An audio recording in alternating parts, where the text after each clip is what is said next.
Você está sintonizado na Rádio Caractere.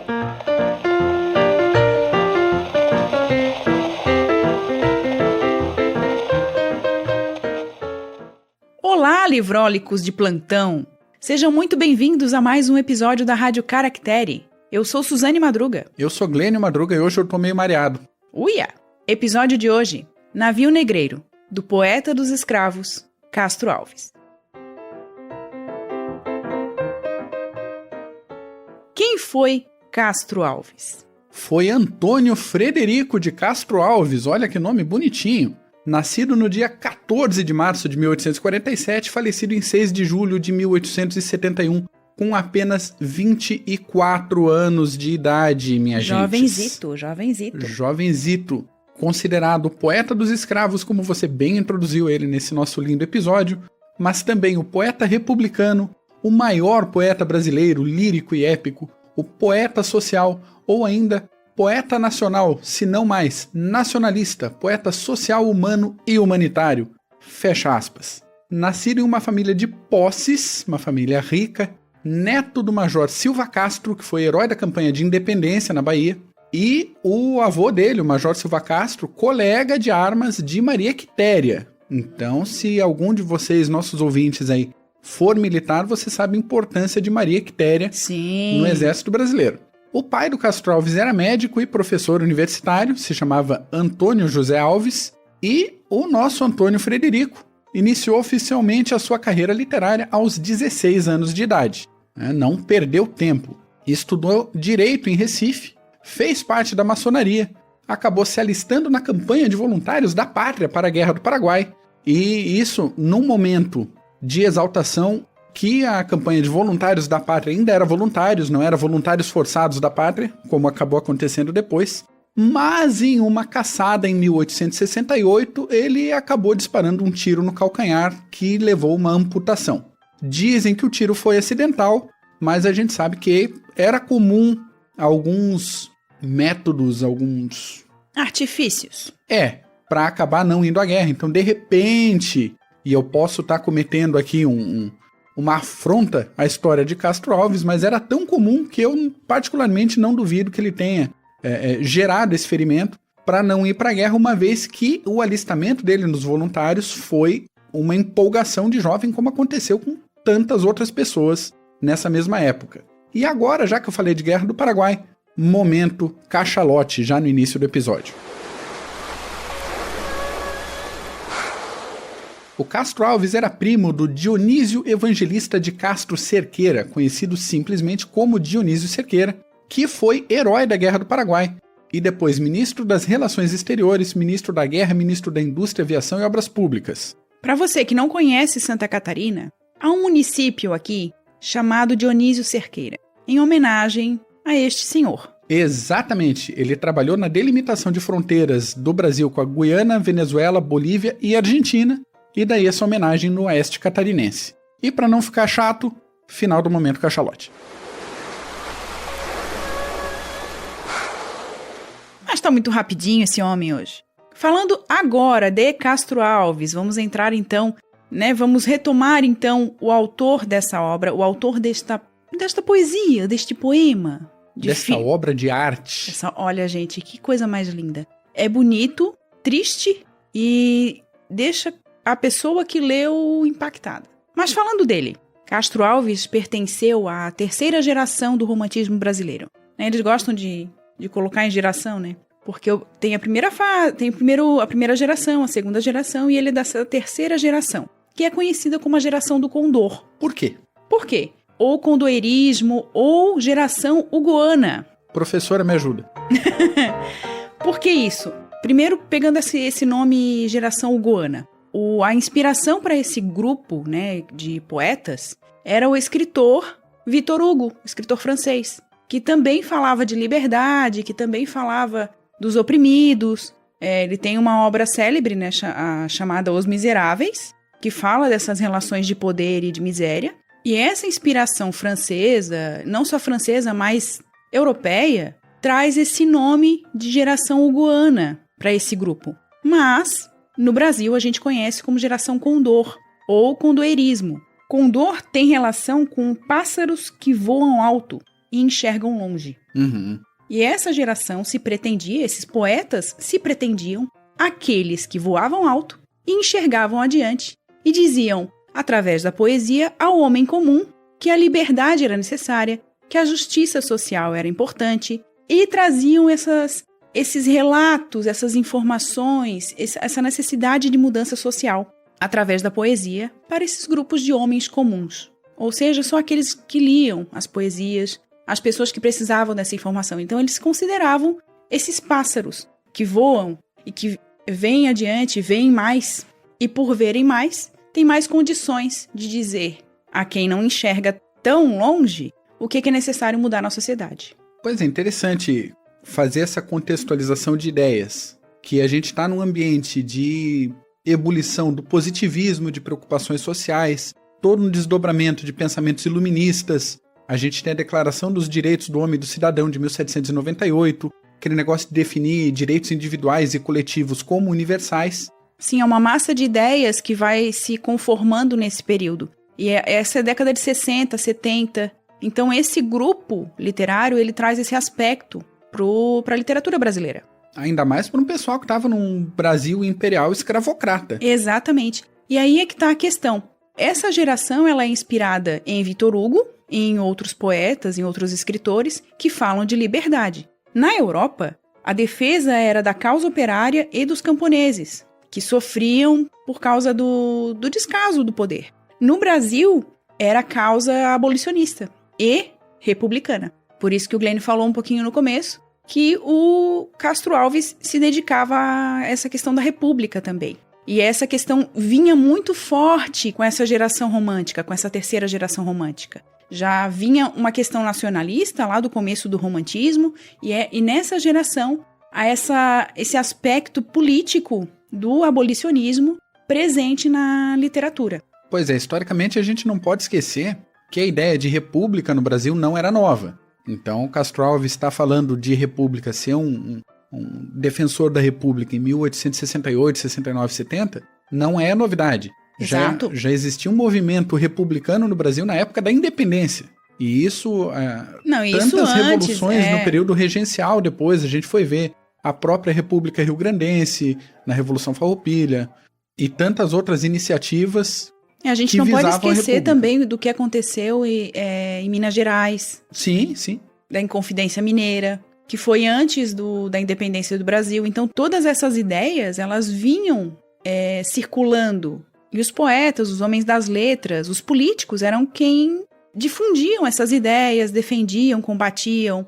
E nesse processo a gente tem, lá na década de 60, um jovem, o Castro Alves, junto com outros poetas, inclusive, com outros políticos, trazendo essas ideias abolicionistas, republicanas, porque eles não viam, inclusive, a república sem a abolição. Era essa a ideia também. A gente pode pensar na história da liberdade, se a gente pensar na França, liberdade, fraternidade, igualdade, é esse pensamento também que vem para essa poesia, para esse discurso de liberdade. Então, essa ideia de liberdade que lá na Europa falava dos operários que estavam sofrendo e que a gente tem diversas obras literárias que falam disso, no Brasil a gente tem essa questão abolicionista séria, porque entre essas defesas da abolição, a gente tem questões importantes sobre economia. Então, uns defendiam que ia atrapalhar a economia e outros diziam que, pelo contrário, porque os escravizados, ao se tornarem livres, iriam ser mais um grupo consumidor e, portanto, economicamente ativo na economia do país. Bom, toda essa questão a gente não vai entrar em política, em como isso funcionava economicamente, porque não é a proposta da Rádio Caractere, mas eram esses os embates discursivos, narrativos e que havia nesse momento. E junta isso tudo na cabeça de jovens, com aquele idealismo dos jovens de querer mudar o mundo, a gente tem um caldeirão artístico, poético, perfeito. Sim, e proficiente, com muita coisa saindo. Os jornais estavam a toda. E juntamente com Castro Alves a gente tem Pedro Luiz, Pedro Calazans e Souza Andrade. O famoso Souza Andrade, quanto tempo que eu não ouvia falar dele? Pois é, eu acho que faz muito tempo também, acho que pra mim desde a época da... Será que na faculdade eu escutei? Gente, eu escutei tanta coisa na faculdade que talvez. Enfim, e é esse grupo então que começa, esse grupo e muitos outros, tá, que a gente não tem como colocar todos os nomes aqui, começaram a divulgar essas ideias nos jornais, essas ideias através de poesia, através de textos abolicionistas. A gente tem jornais, inclusive, com esse título, o Abolicionista, ou então o Republicano, República. Se vocês forem na hemeroteca digital da Biblioteca Nacional, tem lá muitos jornais dessa época, desse período do século XIX, desde a época da independência, falando dessas questões. Seja ali em textinhos pequenos, no começo do Império Brasileiro, até lá o final, onde está em profusão essa discussão, né? E a gente sabe que depois a causa abolicionista conseguiu algumas vitórias, não vamos dizer dessa maneira, que foi a Lei do Ventre Livre, do Sexagenário e, em 1888, a assinatura da Lei Áurea. Falemos então agora do poema? Falemos do poema contextualizando o livro. Porque uma coisa tem relação com a outra, mas uma coisa não necessariamente depende da outra. Aí você explica um pouquinho mais pra gente. Os poemas que compõem o livro Os Escravos começaram a ser escritos em 1863. O Castro Alves com 16 aninhos, nem barba tinha na cara. Pois agora. A maioria dos poemas é de 65. O lançamento do livro, não do poema, é de 1883. Vê que demorou bastante para sair o livro. Uhum. E como parte desse livro a gente tem o poema O Navio Negreiro. Exatamente. O Navio Negreiro saiu, se eu não estou enganada, no Jornal de São Paulo, em 18 de abril de 1868. É dividido em 6 partes e tem essa narrativa romântica, bem característica do romantismo, a respeito das pessoas escravizadas. Então, como eu disse, é dividido em 6 partes, traz alguns elementos específicos. No início, o poeta fala do mar, fala do céu, portanto da natureza, e isso nos remete ao aspecto da escrita romântica do século XIX aqui no Brasil. Depois ele fala de uma questão de pátrias, né? Da questão continental também, da África, do Brasil, e então ele chega nessa identificação do que vem no mar, do navio. O navio é um personagem deste poema. Esse navio tem características específicas, pois ele traz sofrimento, dor, sangue, morte. Por que ele traz isso? Porque ele traz pessoas escravizadas. E essas pessoas escravizadas, descritas como nuas, pelo que a gente consegue ler nesse poema, elas não só estão nuas no físico, mas também na alma. Porque é retirado delas, né? Retira-se dessas pessoas ao escravizá-las e trazer de um continente para o outro, em miséria, em sofrimento, a dignidade. E essa dignidade é uma das questões também que o poema deixa claro. Que essas pessoas, elas perdem essa dignidade. Quando ele fala dos homens, quando ele fala dos mortos que caem no mar, quando ele fala das mulheres que estão naquela condição terrível, nas correntes. Na moça amamentando o bebê, e a gente vê até ali uma luta pela sobrevivência. Exatamente. Incrível. E nesse sofrimento todo, ele traz esse processo.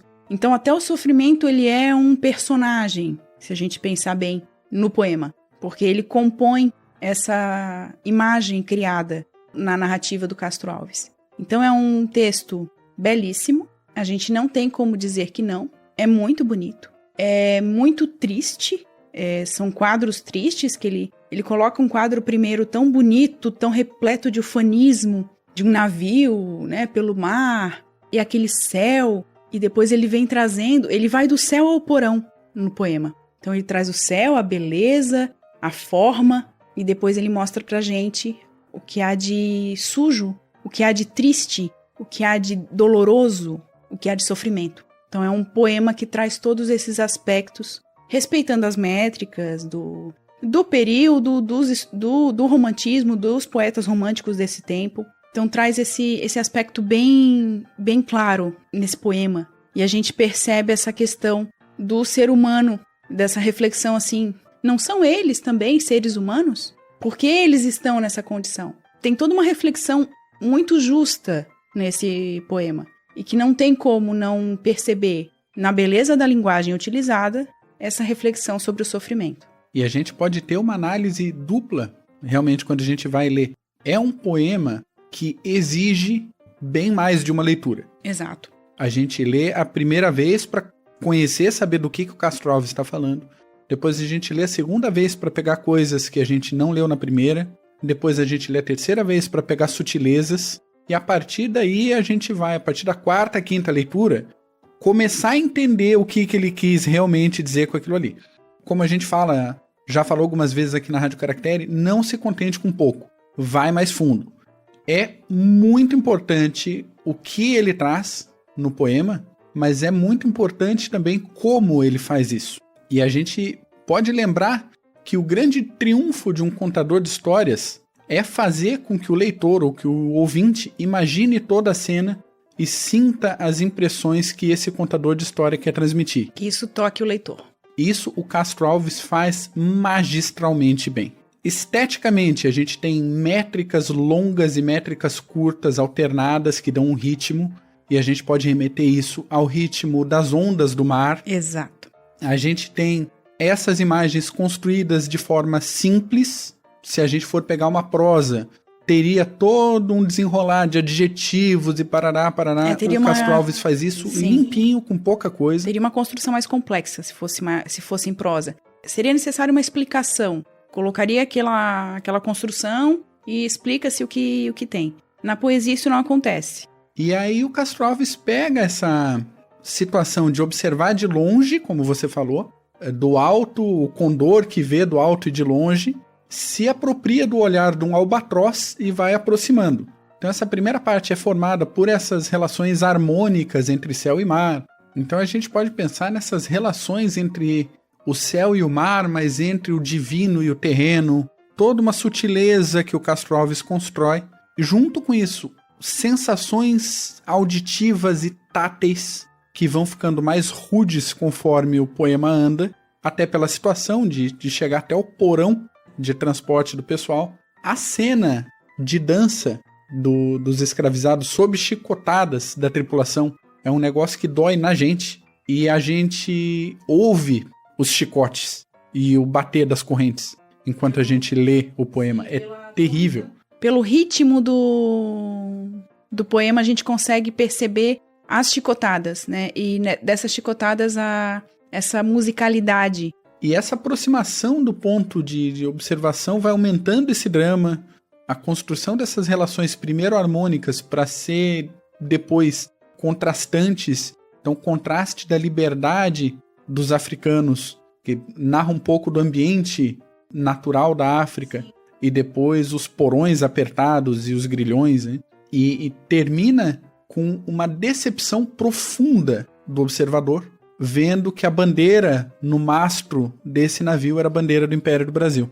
É. Lá no iniciozinho ele fala o quão lindo que é ver um navio singrando os mares, e não importa de quem é a bandeira, e não interessa a nacionalidade de quem tá ali, que coisa maravilhosa que esse vai barquinho. Realmente desse ufanismo para essa decepção. Daí, poxa vida, a bandeira do Brasil.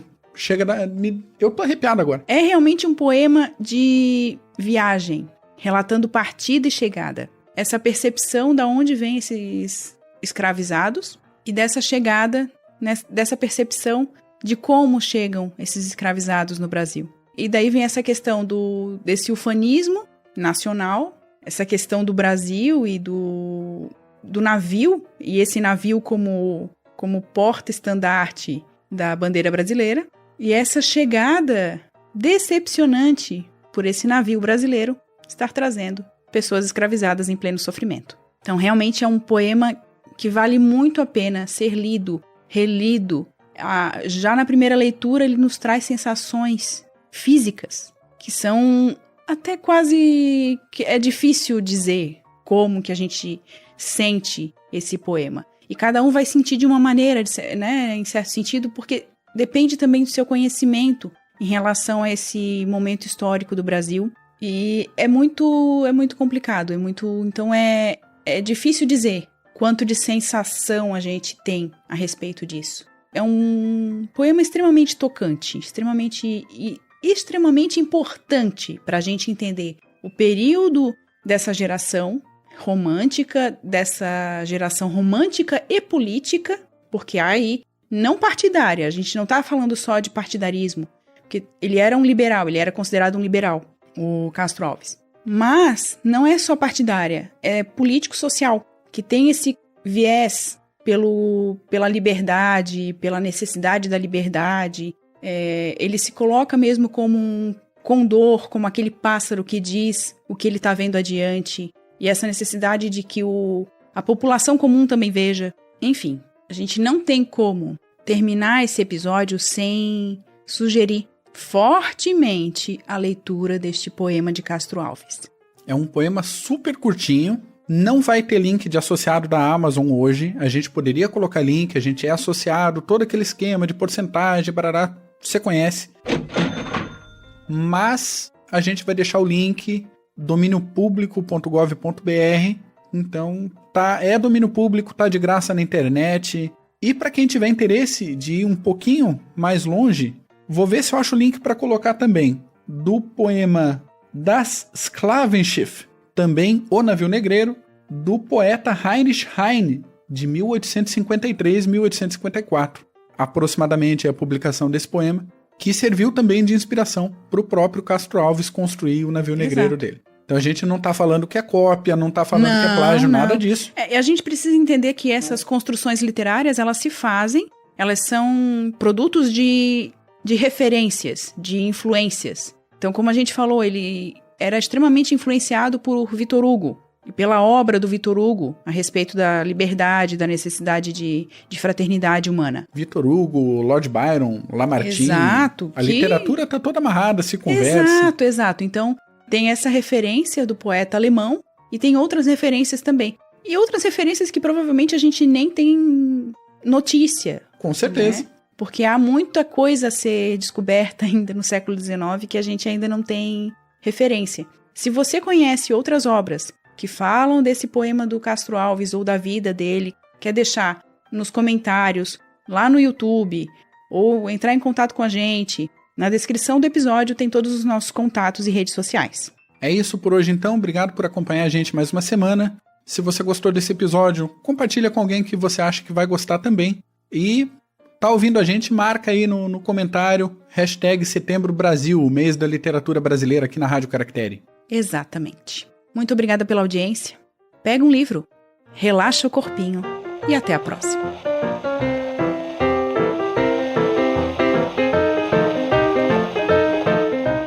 Você acabou de ouvir mais um episódio da Rádio Caractere.